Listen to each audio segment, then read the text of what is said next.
अस्सलाम वालेकुम। इस साइंटिस्ट सीरीज़ की ये तीसरी वीडियो है। आज का हमारा टॉपिक है कि एक साइंसदान पूरी दुनिया को किस तरीके से देखता है। ठीक है। तो सबसे पहला जो अंदाज़ होता है उसका ये होता है कि वो हर चीज़ को सवालिया अंदाज से देखता है।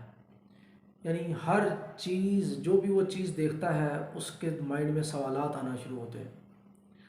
फॉर एग्ज़ाम्पल आपको मैं बताता हूँ कि किस तरह के सवाल आते हैं, जो कि मेरे माइंड में भी अक्सर सवाल आते हैं। मैं ये सोचता हूँ कि अल्लाह ने जो मुझे आँख दी है, तो ये आँख अगर मैं यानी ज़मीन पे खड़े होके अगर ऊपर की तरफ उठाऊँ तो लाखों मील दूर तक का सूरज हमें नज़र आता है। लाखों मील दूर ये आसमान है नीले कलर का, वो हमें नज़र आता है। रात को सितारे चमकते हैं, लाखों मील दूर के वो हमें नज़र आते हैं। हज़ारों फिट बुलंदी पे बिजली चमक रही होती है, हमें वो नज़र आते हैं। हज़ारों फिट पे बादल होते हैं, वो हमें नज़र आते हैं। यानी हम जब देखते हैं तो इस तरह से ये चीज़ें इतनी दूर तक हमें नज़र आती है। तो एक साइंटिस्ट इस तरह से सोचता है कि अगर अल्लाह ने हमारी ज़ाहिरी चीज़ को, जिसको हम आँख कहते हैं, उसकी बसीरत इतनी पावरफुल बनाई है कि वो ज़मीन पे खड़े होकर आसमान को देख रहा है, बादलों को देख रहा है, सितारों को देख रहा है, चाँद को देखता है, सूरज को देखता है। तो इसी आँख के पीछे बेसिकली जो जिस चीज़ की वजह से बसीरत होती है, वो ज़ाहिरी जो हिस्सा है उसमें नहीं है, बल्कि उसके पीछे है। यानी अल्लाह ने इंसान के अंदर वो चीज़ें इस तरह की रख दी हैं कि जिससे वो इस कायनात की यानी हर हर चीज़ को अगर वो ऑब्ज़र्व करना चाहे तो वो देख सकता है।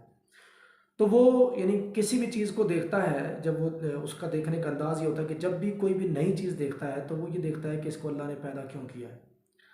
अगर इसको पैदा किया है और इसको पाकिस्तान में पैदा किया है, यानी अगर मैं बात करूं कि मौसम की बात करें तो पाकिस्तान में गर्मियों का मौसम क्यों है, सर्दियों का मौसम क्यों है, पाकिस्तान के अंदर पहाड़ क्यों है, मैदान क्यों है, पाकिस्तान के अंदर जिंक के पहाड़ क्यों हैं, मैग्नीशियम के पहाड़ क्यों हैं, लोहे के पहाड़ क्यों हैं, सोने के पहाड़ क्यों हैं। ठीक है। यानी उन चीज़ों को वो देखता है। वो देखता है तो वो ये नहीं देखता, वो बस इतनी सी बात पे खुश नहीं होता कि ये पहाड़ हो मैंने देख लिया, बड़ा अच्छा ज़बरदस्त सेल्फी बनाई और बात ख़त्म।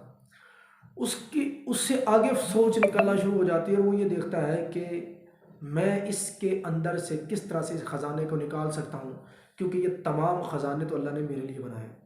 ये तमाम ख़जाने हमारे लिए हैं। मैं इन सबको निकाल सकता हूँ, मैं इनसे कोई नई चीज़ बना सकता हूँ। तो वो यानी पूरी दुनिया में जो भी कुछ यानी तब्दीलियाँ हैं, चाहे वो समंदर हैं, दरिया हैं, जहाज़ हैं, पानी है, कुछ भी है, हर चीज़ को वो देखता है, सोचता है, करता है।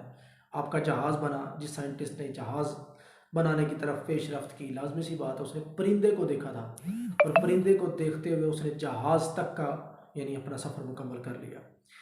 आप जिस चीज़ को भी यानी एक आँख, हमारी इंसानी आँख को देखते हुए कैमरा इजाद किया गया है। ठीक है। और कैमरा आज, उसी कैमरे की वजह से आज मैं आप तक हूँ। ठीक है। यानी आप मुझे देख पा रहे हैं, वीडियो देख पा रहे हैं, दुनिया को देखते हैं।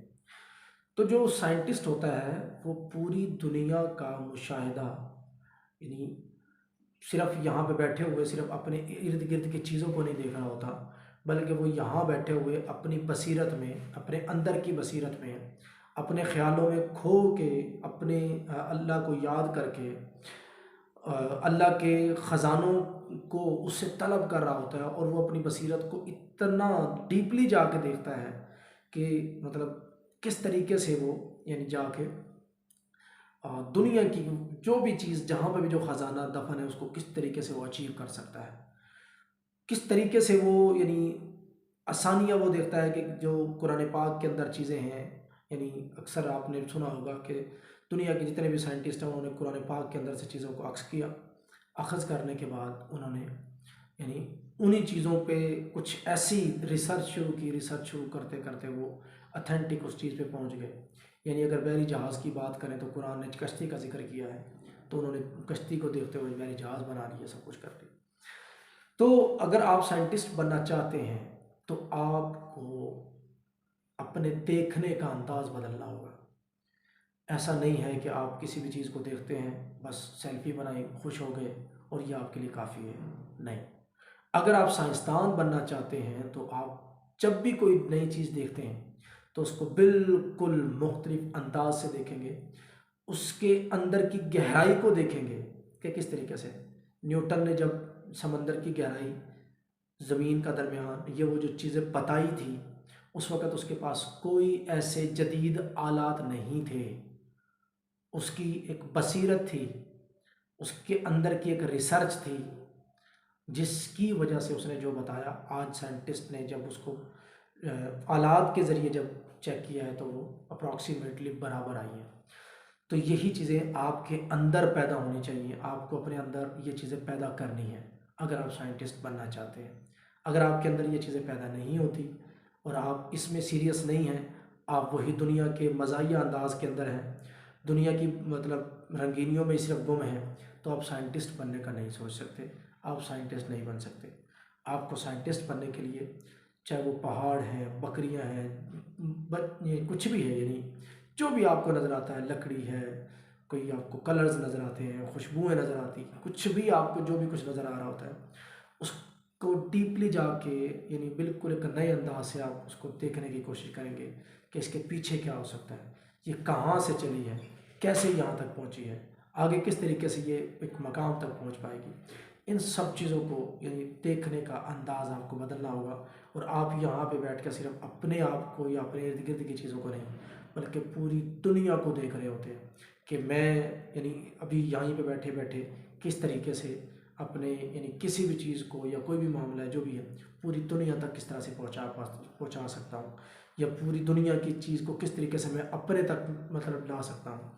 यानी इस तरीके से आप पूरी कायनात को, पूरी यूनिवर्स को, पूरी दुनिया को आप यानी एक इंसान अपने अंदर पूरी दुनिया को फील कर रहा होता है, पूरी दुनिया को देख रहा होता है और पूरी दुनिया के साथ कनेक्ट हो जाता है।